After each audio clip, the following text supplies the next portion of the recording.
Okay, we are live. Hello, everyone, and welcome back to the Latin American webinars on physics.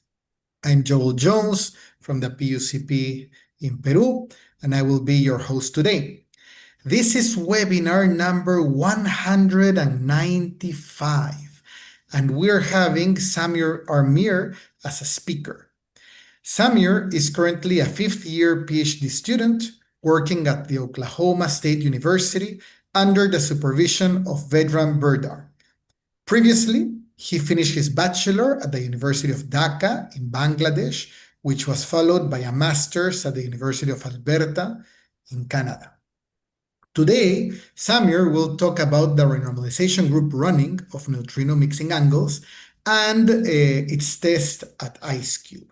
And we're very happy to have him as a speaker today.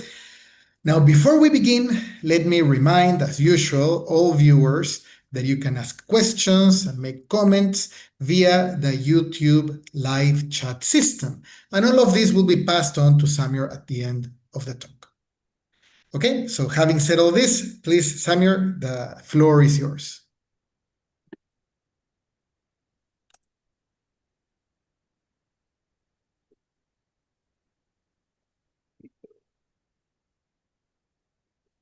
All right, so you can see my screen, right? Yes, everything works. All right. Thank you for the nice introduction and thank you for inviting me to this webinar. So today I'm going to talk about, as Joel mentioned, renormalization group evaluation of the leptonic mixing matrix and how we can test it with high energy tau neutrinos at IceCube. It is based on this recent paper which got published in PLB recently. So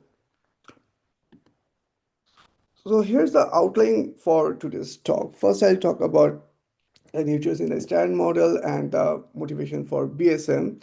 Then I'll briefly discuss the neutron mass models and consequently how we can get RG running of this PMNS matrix. Then we'll discuss the testable BSM scenarios where we can observe these RG running effects and IceCube experiment and it's a double bank signature which corresponds to the tau neutrinos at IceCube. Then I'll go to the sources of high energy tau neutrinos, which come from mostly atmospheric neutrinos and astrophysical neutrinos. Lastly, I'll show how we did our computation on tau neutrino appearance from high energy starting events sample due to this BSM-induced RG running. Now, we know that there are three flavors of neutrinos in the standard model, and they are massless. One of the interaction can be given by this expression in the Lagrangian, where U is the leptonic mixing matrix, also called as the PMNS matrix. And this PMNS matrix connects the flavor eigenstates of the neutrinos to the mass eigenstates, followed by this expression. And in explicit form, you can write the 3 by 3 matrix where this nu1, nu2, nu3 are the mass eigenstates and then E, mu, tau are the flavor eigenstates. Now, neutrino oscillation tells us that there is a flavor transition of neutrinos as propagate through space. As an example, I show you this plot where the flavor fraction of each species of neutrino varies as they travel through space. So around, you can see that over 10 kilometers, the flavor ratio has changed where it initially started with electron antineutrino. Now you have substantial amount of muon antineutrino and tau antineutrino. For simplicity, for the case of two flavors, the oscillation probability is shown here, where theta is the mixing angle coming from the 2 by 2 mixing matrix, and the remaining parameters delta m square is the neutrino mass square difference, E is the neutrino energy, and L being the distance traveled by the neutrinos. Now, notice that in the experiments, we have found non-zero oscillation probability of this P. Now, if P is non-zero, that would also imply that the mass square difference is also non-zero, implying there have to be non-zero neutrino mass. But there is no neutrino mass accommodated in the Stern model. Thus, we require beyond the Stern model scenario to generate the neutrino mass and also explain the smallness of this neutrino mass. There are plenty of neutrino mass models proposed to explain the generation of this neutrino mass, and some of the pioneering paper cited here. And we can test these neutrino mass models looking for a unique signature predicted by these models, such as that there could be singly charged or doubly charged scalars, or there could be detection of heavy string neutrinos decaying to Stern model particles, and so on. Um, with these neutrino mass models, there could be also renormalization group running of these neutrino parameters, and that can be observable in the existing experiments. So just to revisit what RG running is, this renormalization group evaluation is the running of the quantum field theory parameters with respect to the energy scale, um, uh, such as the strong coupling running with respect to the energy scale and becoming weaker at higher energy. So with that, we ask the question, uh, can there be any observable running of the neutrino parameters as a consequence of the running of BSM parameters? Your BSM parameter may run in the model, and that may affect the neutrino mixing parameters, and they will also run. So the standard model electroweak quantum corrections are negligible to the PMNS matrix. So therefore, these matrix elements may run non-trivially due to the new fields introduced in the neutrino mass models. For example, here in the first diagram, you can see the tree-level Feynman diagram of the PMNS matrix interaction, and then the second diagram is the quantum correction coming from the Stern model, and there could exist BSM which is in the same order of this interaction. So you can have BSM entering with this dark blob, entering with this G and Fij couplings, and that may be also responsible to enhance the whole interaction. Now, this has been already extensively studied with heavy BSM degrees of freedom, and some of them are cited here. So we are interested looking at light new physics, where the masses of the new particles are comparable or lighter than the neutrino energies accessible in the detectors. So that is a motivation to look for our PSM scenario that can be tested in the experiments. Now, for that, we choose a scotogenic model, so which was introduced by Ernest Ma in 2006. So later, a variation of the scotogenic model was proposed in this paper by Babu and company in 2021, where they introduced this scalar field phi to the scotogenic model. And with that, uh, uh, there could be interactions where in the first diagram, it generates the neutrino mass, where the scalar phi also talks to the sterile neutrino n.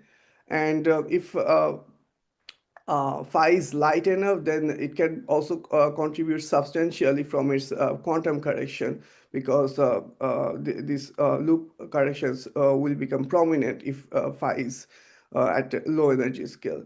So coming from this second diagram, then we can have the RG running of the YN coupling, which is the UCOL coupling. And from that, we can get the PMNS matrix as a function of energies. So this is the outline of the running from the Yukawa coupling to the PMNS matrix. So from the beta function of the Yukawa coupling, we can construct the neutrino mass matrix, and thus then we diagonalize the neutrino mass matrix and get the PMNS matrix. So as Yn runs, thus the PMNS matrix will also run, and then we can test it in oscillation experiments. So here's a picture on the oscillation with this mixing mismatch. So evidently the mixing matrix or the PMNS matrix at the production scale and the detection scale will vary due to this running. So what does this mismatch imply? So first, a neutrino is produced, say at this vertex X. So in this production vertex, this is evaluated at the production scale energy denoted by QP, and then the neutrino propagates. Then it is detected in beta flavor, and the detection vertex is evaluated at some QD energy. And QP depends on the production mechanism. If it is coming from pion decay, then the QP is pion mass. If it is coming from kaon decay, it is kaon mass, and so on.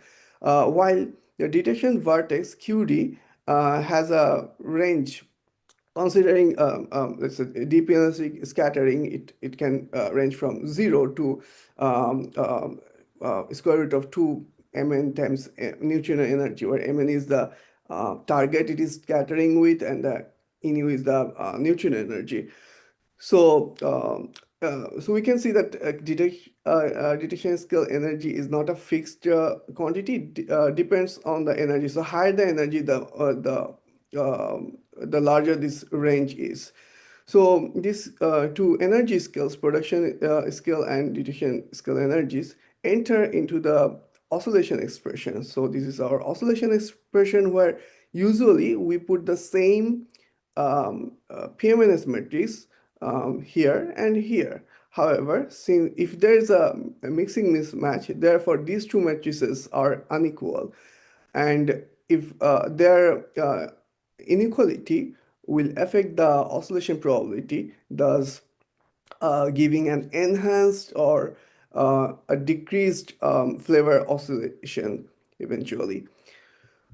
Now, I'm going to show you how the oscillation would look like for two flavors and three flavors. So this is the case with two flavor PMNS matrix, where we have one CP violating phase. So in the standard case, where we don't have substantial running, this phase doesn't matter. However, when they are allowed to run, in that case, there will be a difference of this parameter at the production scale and the detection scale, denoted by this symbol beta. And as you can see in this oscillation probability expressions, so this beta enters into the oscillation. So even if you have negligible running for the mixing angles theta, so theta p and theta d, they are equal, so you can drop this term. You will still have this term, and particularly if you set the baseline to be 0, in that case you expect no oscillation occurring.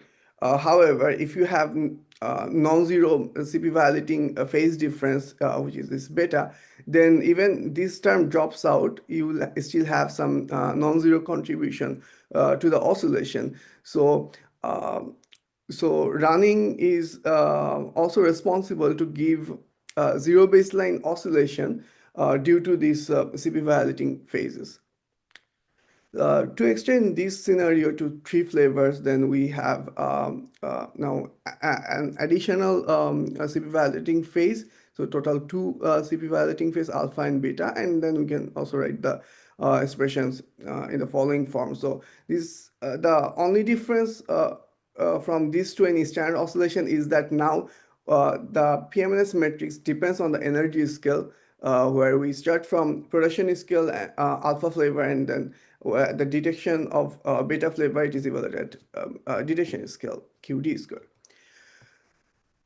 Now, let's talk about the consequence of RG running in general. So we can write down this um, um, differential equations for the mixing parameters, and these are generalized formula where this coefficient C kappa depends on the model we are working with, and y tau is the ratio of tau mass to Higgs wave. Now, one thing to notice is that these derivatives are inversely proportional to their corresponding mass square difference, right? So that tells you that the smaller mass square differences, the larger deviation we will see in those mixing parameters. And that shows us that we would expect larger running in the theta 1 2 case, enhanced by factor of 33. And that's what we also see in any BSM scenario. So as we enter into the BSM case, given by these gray areas, theta 1 2 has large running, while theta 1 3, theta 2 3, these remain mostly fixed. Okay. So with that, now we move to the constraints from short baseline experiments. Um, they provide constraints because they tell you how much oscillation you expect at zero baseline, which is zero in the standard oscillation case, because you set L being zero, so the whole thing becomes zero. For simplicity, I demonstrate this for two flavors here. But if you have a running due to some BSM induced effect, in that case, even though you drop the first term of this L, you still have this CP violating phase surviving in your expression. Thus, if this is non-zero, then you would see some non-zero oscillation even at zero baseline. Now, these experimental constraints are a tool to constrain our model parameters. And we see that in this list, NuTev imposes the constraint at the highest energy. So these constraints imply that these conversions, nu mu to nu tau, nu e to nu tau, all these conversion at zero baseline should be less than this upper values. Okay, so um, even though we look for running, our running situation has to obey these short baseline constraints. Therefore, we asked these two questions. So first of all, at which scale does the running start, which can be answered from the model perspective. And the second thing is that how is the observable running related to the NuTev constraint listed here? Like, as you can see, NuTev gives you the constraint at the highest energy reported so far. So our BSM running has to be compatible with this existing data. So first of all, let's answer the first question, at which scale the running may start. Now, when the interaction scale is above the mass of the scalar phi, then the quantum corrections, as shown in these diagrams, becomes dominant, right? So if we are above the mass scale of this scalar, then we would expect this loop to appear, and then the beta function will tell us how this yn coupling will evolve, because that's what happened. So this mass of the scalar phi is a free parameter. So therefore, there can be two different model scenarios. So this is presented in this illustration. So we have QP as the production scale. Q nutev is somewhere between the detection scale and the production scale. So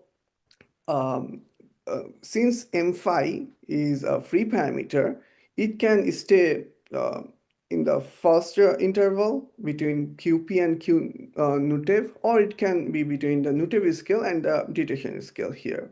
So since it's a free parameter, I show it as a free BART.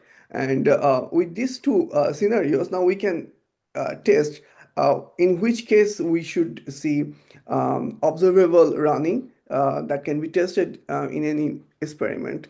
So first, we start with the case where the scalar mass is in the order of the production scale. With that case, here I show the running of the Yukawa coupling. So here Q pi is the pion mass, so which is considered as the production scale mass. So after this Q pi, the running occurs, and because of this running, we see that there will be also oscillation for different flavor transitions. So on the right plot, I show you the zero baseline oscillation with respect to the detection energy scale.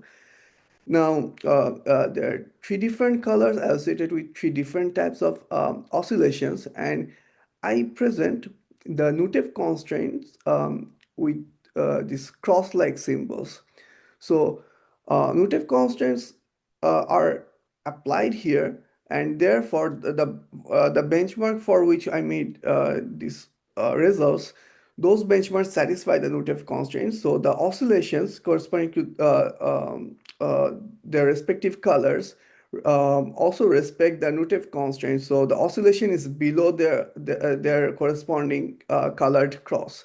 So red dotted oscillation is below the red cross, green dotted oscillation is below the green dot. So it demonstrates that nutive constraints are respected even with this running. However, there's a comment, and the comment is sorry. Comment is that we see very small flavor transition in this running situation. So this is almost similar to the standard oscillation case where we see no running. So even though we see the oscillation is evolving with high energy scale, this is still negligible in the experimental aspect. Now we move to the second case where the scalar mass is above the nutive scale. So in this second case, we see that the Yukawa coupling starts running right after the nutive scale, and before that it remains flat, and consequently the zero baseline oscillation also um, um, rises faster after the nutive scale.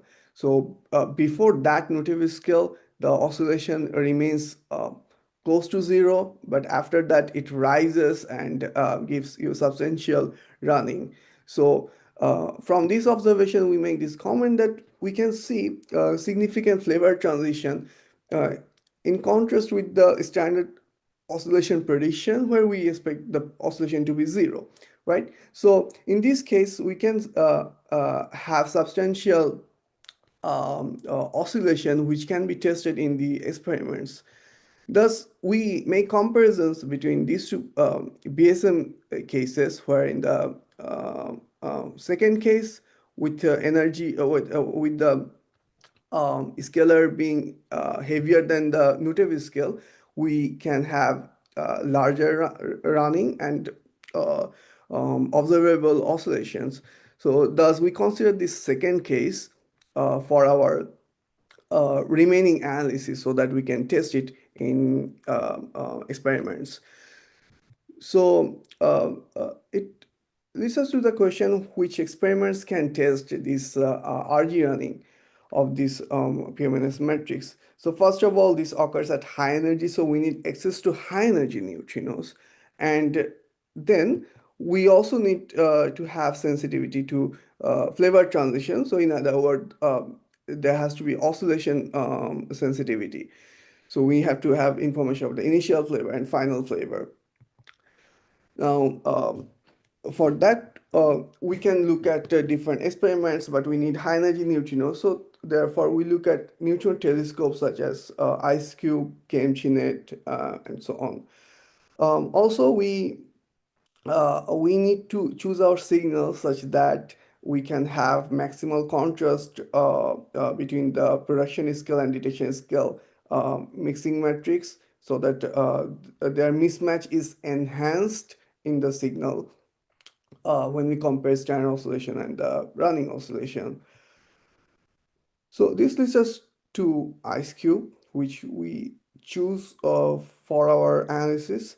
IceCube has public detector efficiency, which we use for our analysis. So just to give you a brief review on IceCube, it's a 1 kilometer cube neutron detector under ice at the South Pole, as shown in this plot. So this is optimized for TeV to PeV energy neutrinos. So neutrinos come here and they interact with the ice, produce relativistic charge leptons given its high energy neutrinos. And those highly boosted charged leptons then radiate and give signals to the digital optical modules dubbed as DOMs. And you can see that there are about 86 strings of DOMs. And string to string separation, if I recall correctly, is like about 17 meters. So we expect about 18 high energy neutrinos per year, and weighted with some detector efficiency. Here's a nice video of how the DOMs are triggered. And for the same event, here is a zoomed version where the PMTs are triggered and we see they are lit up and we get signal from them. Now, this leads us to the event morphology of IceCube, and we can divide them into three classes. So the first one is cascade-like events. So electron neutrino with the charge current interaction usually makes this cascade-like signal.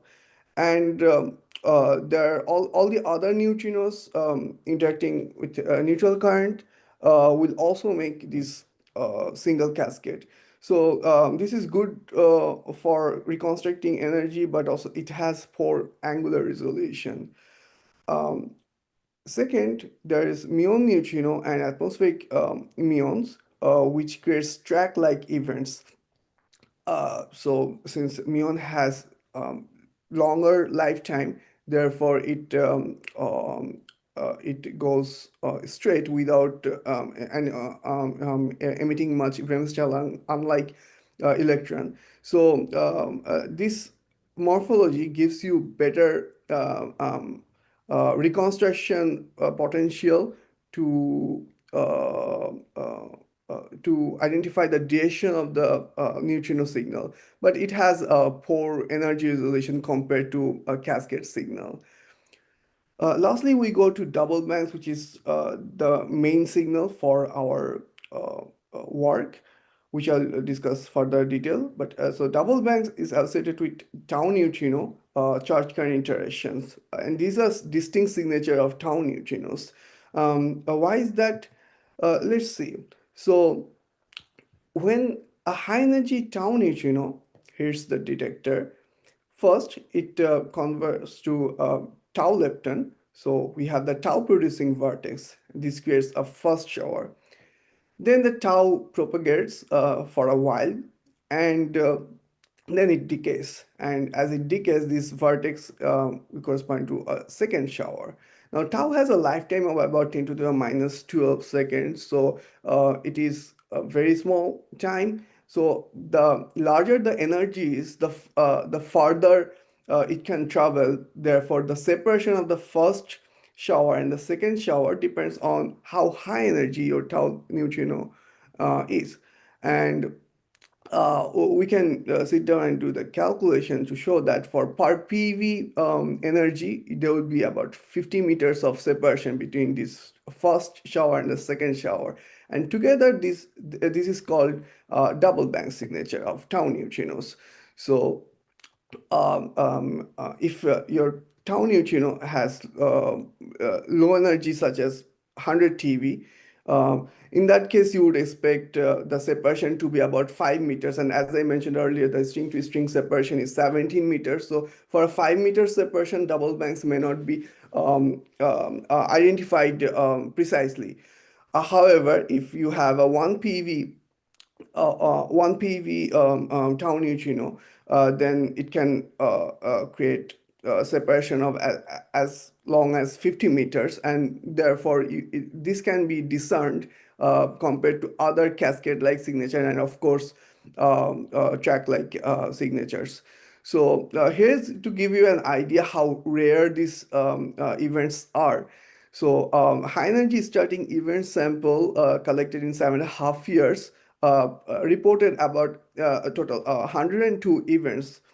And among these 102 events, only 4 of them were tau neutrino candidates.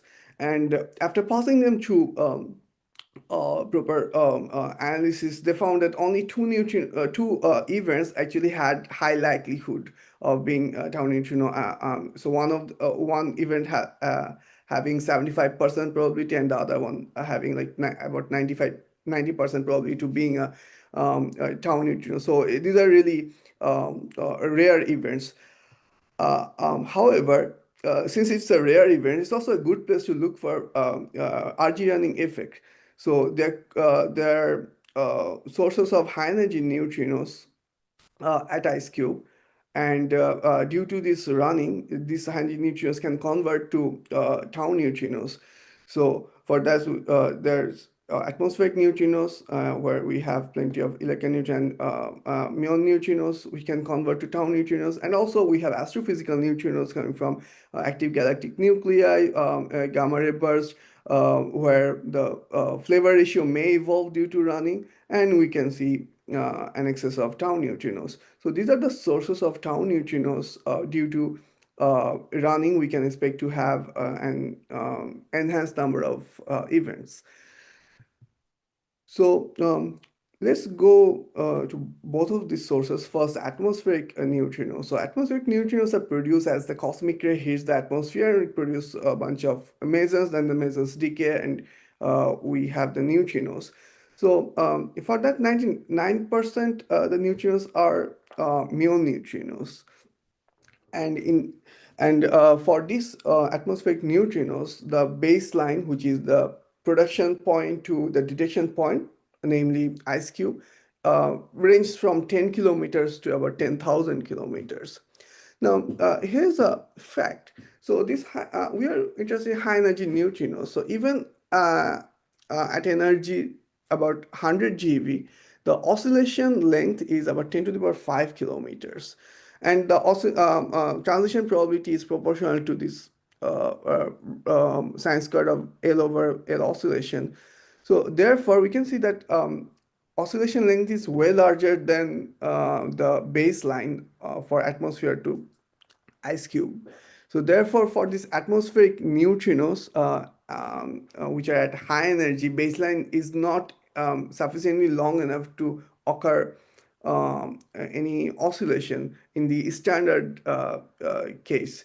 So, however, in that case, RG running can give you still some enhancement in this oscillation. So therefore, although in the standard oscillation you expect no running, given by this arrow, this region you see survival of muon neutrino being just one.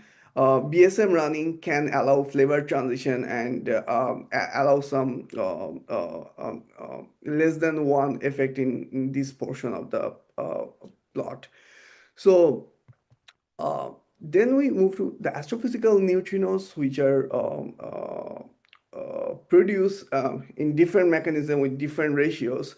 So we don't know what is the true production mechanism is. We can consider 3 different cases, or where in the pion decay case, the flavor ratio at the source is 1 to 0. In the muon damped case, where the muon is produced from pion and the muon loses energy, so it decays into low energy neutrino, doesn't contribute to high energy astrophysical neutrino. In that case, the flavor ratio is 0, 1, 0. The third case is neutron decay. in which case a neutron just decays and you have only one electron neutron, and in that case the ratio is 1 0 0. So this is the latest result of the flavor ratio, and we see that it is around 1 1 1, where the third case neutron decay is slightly disfavored, where the muon decay and pion decay cases are still viable. Now, there are these two different flavor ratios at the source. However, when we compute the flavor ratio on Earth, this may vary, and that will also change the number of tau neutrinos we see on Earth. So the conversion is computed by this formula, where we square the PMNS matrices and multiply them and sum over I. So this will tell us what is the flavor ratio on Earth is.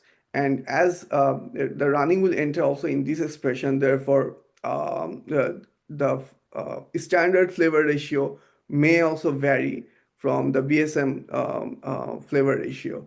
So flavor ratio is a key handle to deal with these astrophysical neutrinos containing BSM running. Now, there's high energy starting event sample, which are given, which are associated with high energy neutrinos that are contained inside the detector. So this is how we can compute analytically the number of events, where you multiply flux with the cross section and the detection coefficient, and then you get the number of neutron signal of alpha flavor. Now, we update this expression implementing a BSM weight. So a BSM weight is essentially something which is proportional to the oscillation probability. So we take the deep inelastic scattering cross section and weight it with the oscillation probability coming from our BSM case. And if you think about it, so if this oscillation is just one, this quantity and this quantity here, then the whole BSM weight is just one, and if it is zero, then the weight will be zero. So this BSM weight scales with the oscillation, and it is inserted inside this expression. So you have some incoming flux of alpha flavor. We multiply this with the BSM weight, which converts alpha flavor to beta flavor, and weighting with the detection efficiency of beta flavor, we get the number of signal of that flavor. So this is the key equation implementing our running scenario. Now, what will be the expression of WBSM needs the expression of the oscillation. So oscillation will be different for different type of neutrinos, such as atmospheric neutrinos and astrophysical neutrinos. So for atmospheric neutrinos, we take the flux and then plug it to that expression we just saw. And as we discussed earlier, atmospheric neutrinos undergo a short baseline effect at IceCube because the oscillation length is way larger than its baseline.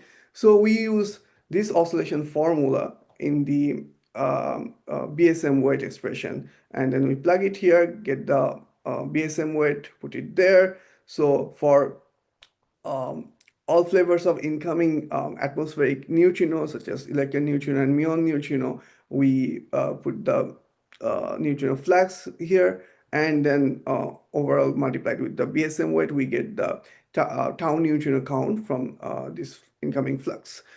So so any neutrino that is produced at in the atmosphere can convert to tau neutrino at the detection scale when they arrive. And it has to do with the zero baseline effect. Now we will move to the astrophysical case, where the flavor conversion is determined by this expression here.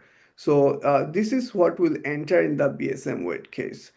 So flavor ratio on Earth depends on this flavor conversion formula, where we multiply the these probabilities with the production scale ratio, where production scale ratio can be coming from ion decay, muon damped case, and also neutron decay.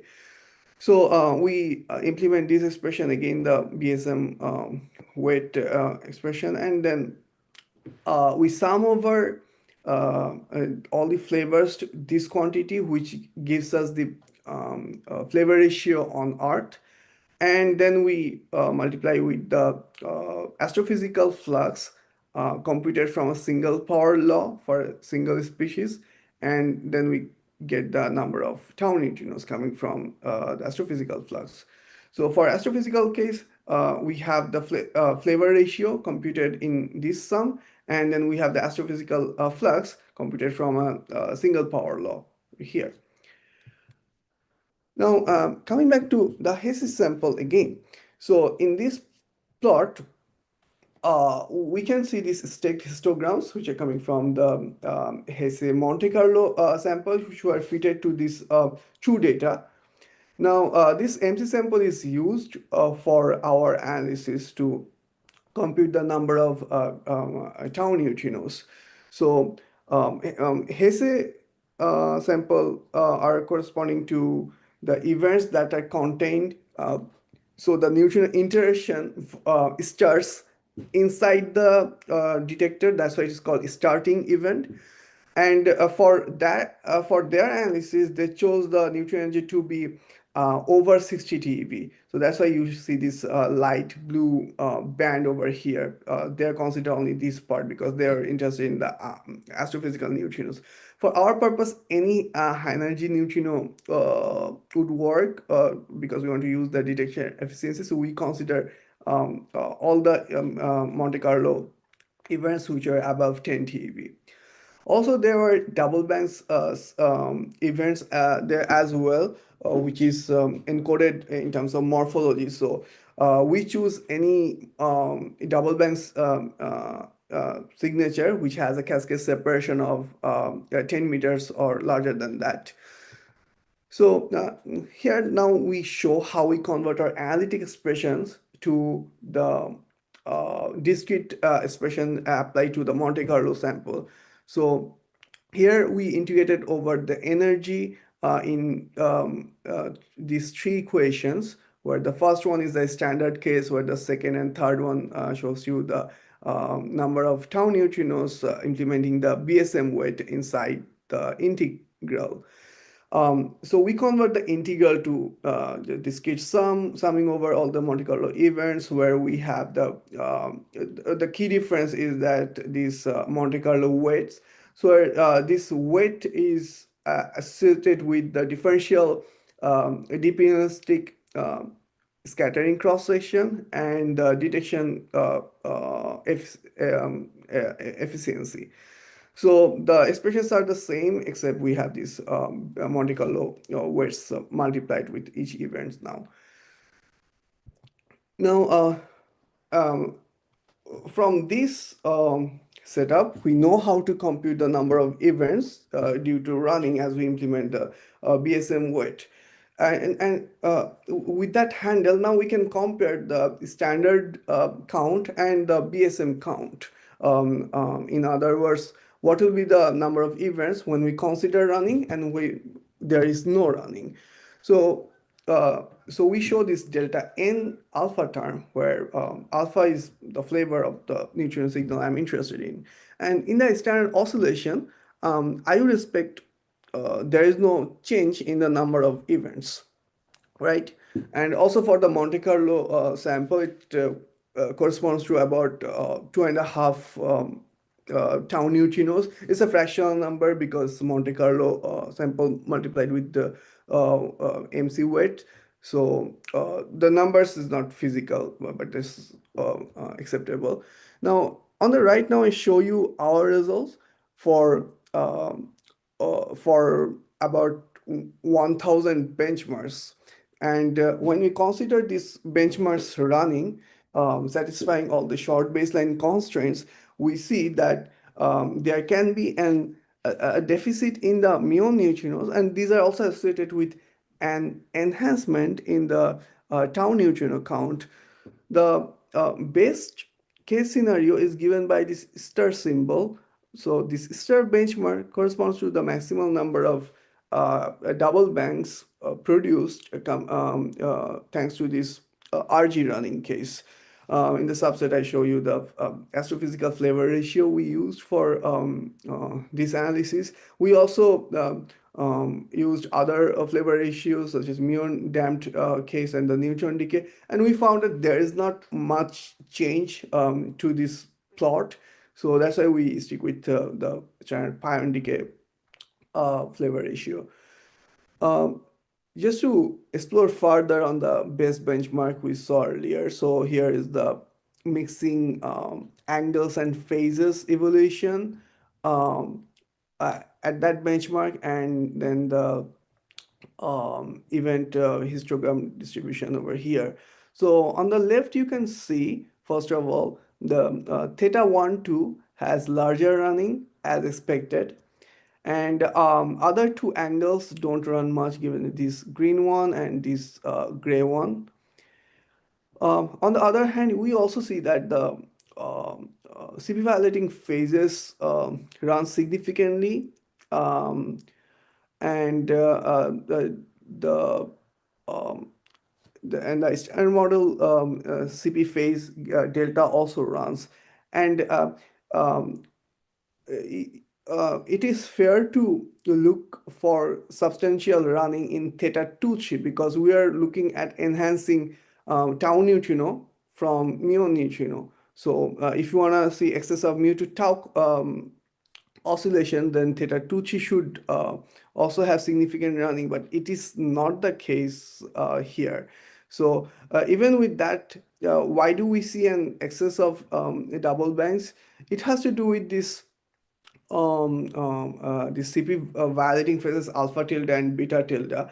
So as we shown earlier that when you even set L equals to 0, your oscillation depends on these CP violating phases, and that gives you an enhancement coming from these phases.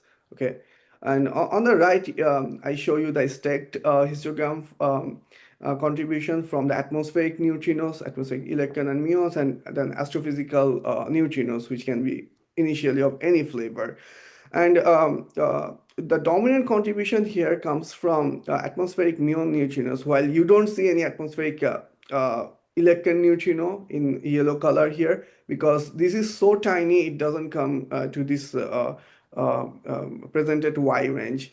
So we found that atmospheric neutrino is almost same as the astrophysical contribution in this benchmark, and essentially that runs the show for this enhancement of double banks. So now I'm come to the summary of this talk. So we have proposed how we can test observable running of the mixing matrix in the detectors, and we use publicly available Hesse detector efficiencies to do that, and this running can be well constrained, um, uh, playing with different parameters at IceCube. And this excess of this double banks signature, which is definitely a rare event in IceCube compared to other neutrino signature, can be a strong signature from the running associated with this neutrino mass model. So we also pose a new way to test the neutrino mass models indirectly, in addition to the existing tests. And lastly, we have more to look for at IceCube Gen 2 because it has about 8 times of the whole detector volume, and it has a sensitivity 5 times than the existing IceCube. So we would see more of these double bank signatures if this running is still allowed, and also not that there has to be an enhancer, but if there is no excess in double bank signature, that can also help us to constrain the model parameters and look for other BSM models that are consistent with the existing data. So with that, I thank you for your attention, and I open for any questions. Super. Thank you so much. It was a very clear clear talk. I really enjoyed it. And the public apparently has enjoyed it too. We have already a comment from Mohamed Aitelkadi saying wonderful explanation. So there we go. There is usually a lag between our transmission and what people see on YouTube. So we might want to start with questions from the audience here before looking at the YouTube questions, if there are any. So I was wondering if anybody here has questions, Alejandro or Roberto.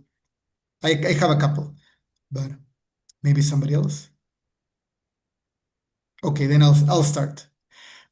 So first thing, what does a model need to have in order for these large mixings in order for these mixings to have a large running effects? Can any model have large running? Yeah, so our work was based on this model. So in that model, what we have is that we have two Higgs doublets instead of one. So there's one additional Higgs doublet, and we have stellar neutrino n and scalar phi. So there's an added Z2 symmetry also present, where different fields will have different charge. So you need these three new physics fields for this model. So for the first diagram gives you the neutrino mass, and you have the loop, so it will be loop suppressed as well, so it will be tiny. On top of that, since you have this scalar phi interacting with n, that plays a huge role here. Now we can require phi to be very heavy, and then if phi is really heavy, we don't see the Yukawa yn to run, right? So we require phi to be light, let's say 10 GeV. Then if you are looking at something at 1 TeV, then definitely that 10 GeV particle will add quantum correction. So their corresponding Yukawa will run, and then the mixing matrix will run as well. So this is not, it's a completely one-to-one running, because the running will go through the mixing matrix, and then the mixing matrix gives you the appropriate mixing matrix. But that's the idea. So to answer your question briefly, so it depends on the which new physics running is the key reason to give us the running for mixing matrix. That's number one, which is yn. And the second is that what choice of energy scale or mass scale can give you substantial running at low energy, so that you can have an observable mixing running. So to understand this a little bit better, because this has been very clear, because so the argument is that all of the effects come from yn and not really from y nu, right? Yeah. Right. So this is the argument for requiring that phi must be relatively light. So why doesn't one of the other doublets provide effects if they are light? Would they be able to provide any effects that could affect y nu?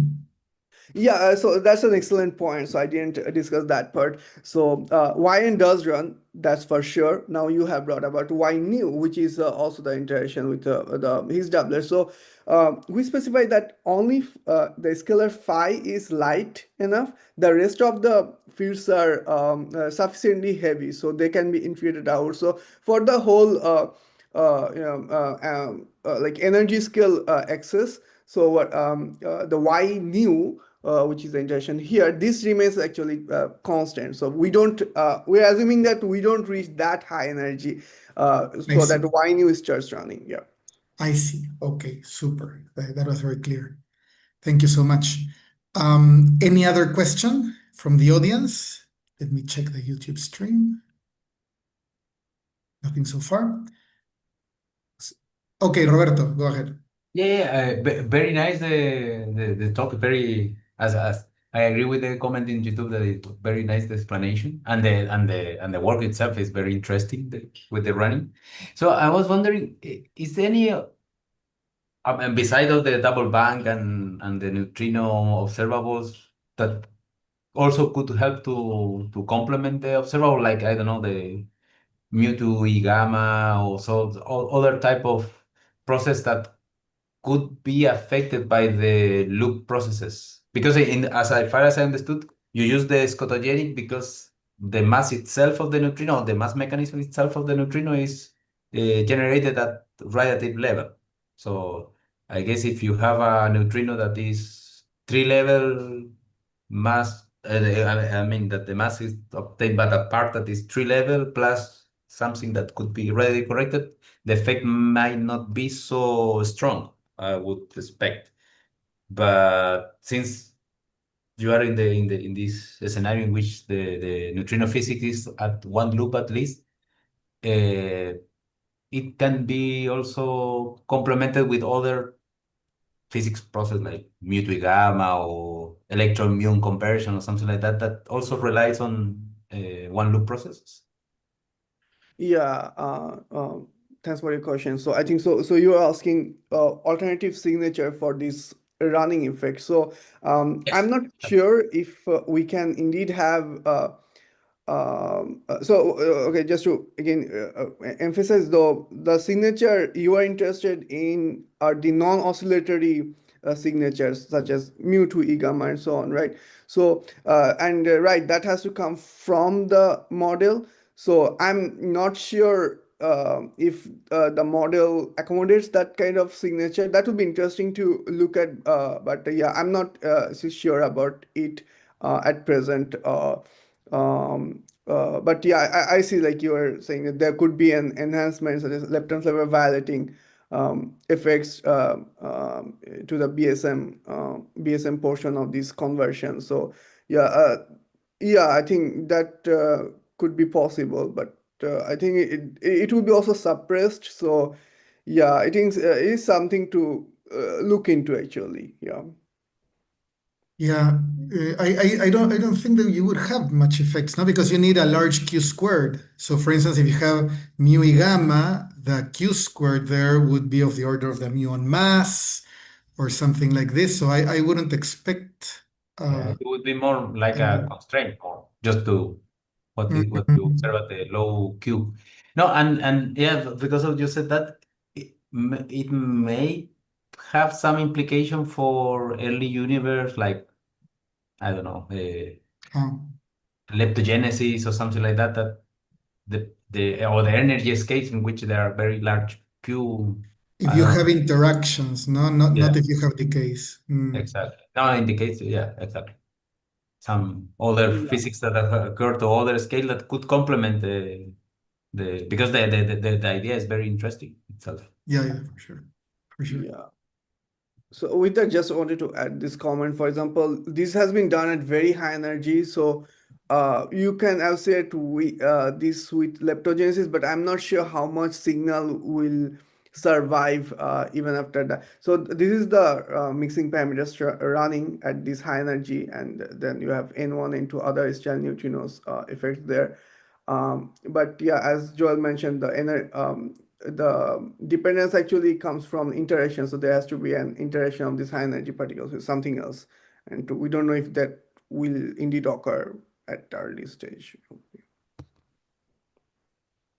Great.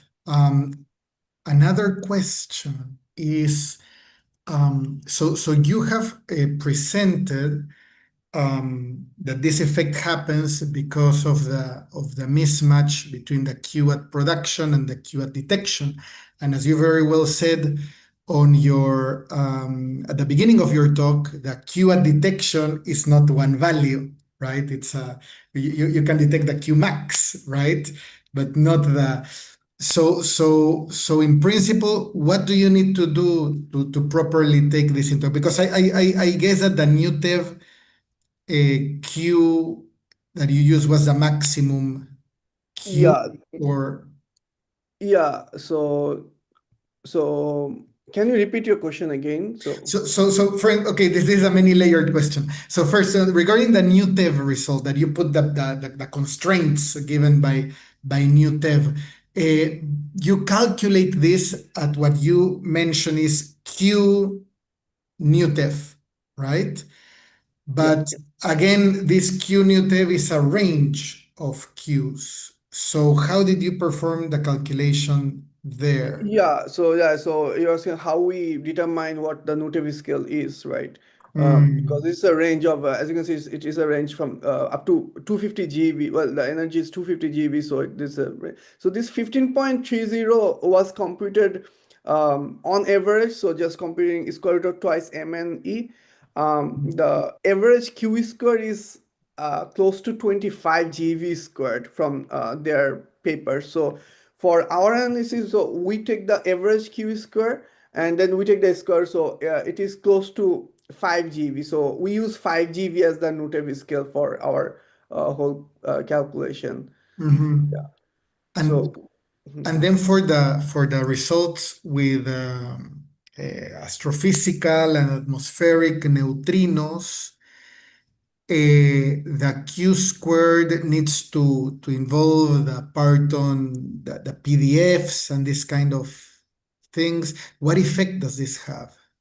yeah, that's a great question. So first of all, when we consider the Mm, oscillation has to come from some model parameter running that will only occur after Nutevi scale. So Nutevi scale is implemented already when we choose the model parameters, our benchmark. mm, And then when we compute the number of events coming from this, so we have to take care of the deterministic scattering properly. So since we have the Monte Carlo event, so we just multiply with the weight. So the weight takes care of the Monte Carlo weights actually take care of this differential cross section entering here. So as you can see, this integral ideally goes from zero to some range. So that is the DIS allowed range. Also, yeah, we use PDF. So I didn't write the lower limit and upper limit. So the lower limit is given from the PDF, some I think 1.3 GeV, and the upper limit is coming from the DIS. And so although in these expressions, sorry, I'm changing the slides first. So in this expression, we don't do the integration because this is already done in IceCube. So IceCube just supplies us the oh, weight. So we just multiply with that. However, when we compute the BSM weight, that's where we did do some analytic calculation. So let me show you the weight expression. So this is a weight expression, right? Um, Sorry, let's find. So this is the weight expression. So in the weight expression, I have these integrals and I'm doing these integrals over the Q squared space as well. So the Q squared is multiplied with the differential cross section. So that's where I go from 1.3 GeV, which is the allowed minimum Q for my PDF, to the maximum square root of this twice mn times E. So there is nothing related to Nutev entering here. Nutev, sure, okay, Nutev is inside the oscillation while these integral limits are coming from DIS. So we consider the whole range. So up to Nutev, there is maybe no oscillation, but after Nutev, there will be oscillation. But we sure. consider the whole thing. Yeah. Sure, but so then you say that IceCube provides what is this, a grid for d sigma dx dq squared? Yeah, so in the IceCube public data release, they have all these events with the true energy, deposited energy, zenith, and also their weights, atmospheric flux. So what I mean is that this weight is associated with this differential cross section and the efficiency. So when we sum over the Mhm. events, that is actually equivalent to integrating over the whole Q square space and also the zenith space. Yeah, no, my confusion comes because in this expression you don't have the probabilities. Yes, so this is the standard case done by IceCube. So IceCube Mm, don't consider probability. So probability comes from, okay, so probability comes from the BSM weight that I implemented. So yeah, if you look at the first equation and the second equation, they're almost the same. You have some weight times flux, weight times flux. Our addition is the BSM weight, which yeah. takes care of the conversions. And that's where you also have the neutrinos going. Right. So that's where the probabilities are. And Yes. but where do you do the Q squared integration? So this is what's making noise Oh, okay. in my mind.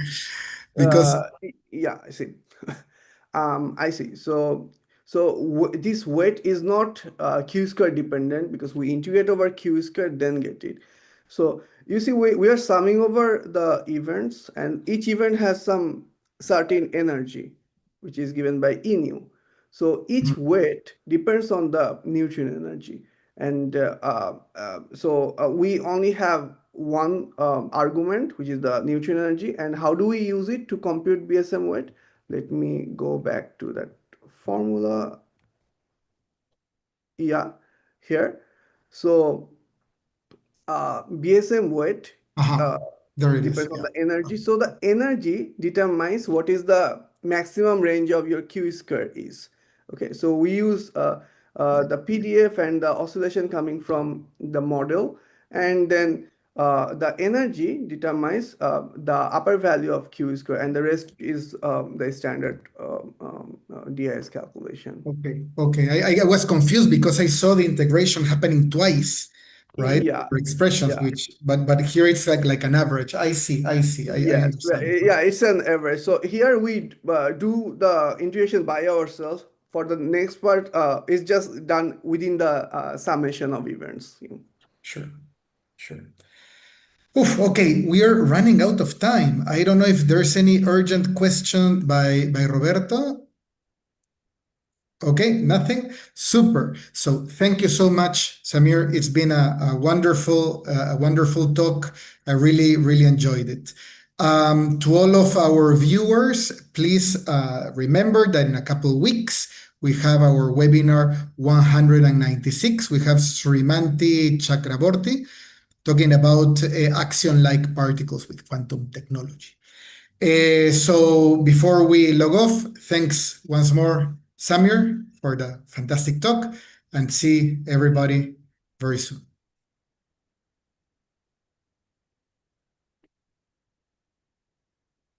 And we are offline. Super. Thank you so much.